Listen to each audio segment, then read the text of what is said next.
خیلی خوب. سلام بچه‌ها، این اولین ویدیو لانگ کانالمونه.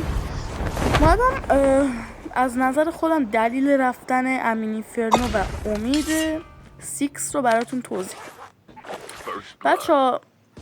امید سیکس به خاطر فشارهایی که داخل زندگیش بود رفت و امینیفرنو گفته بود که میرم دنبالش و قرار بود که همین کارم انجام بده، ولی مثل این که امید بهش پیام داده بوده و گفته بوده نیا دنبال من، این ویدیو رو کنسل کن.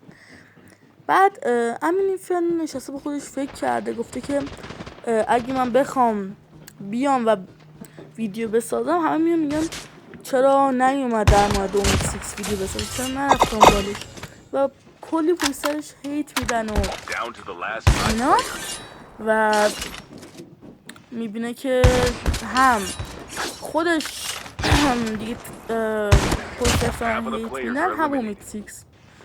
به خاطر همین اونم رفت که نه پشت سر خودش هیت باشه نه پشت سر امید. و بچه‌ها این نظر منه که دارم میگم. بعضی از آدم‌های خیلی بی‌شخصیت اومدن گفتن که به امینیفرنو و امید سیکس مردن. بگو آخه داداشم اول یه ذره در مورد کانتنتی که میخواد بسازی فکر کن. ایش فکر نکرده بوده دیگه، مشکل داشته و این نظر من بود.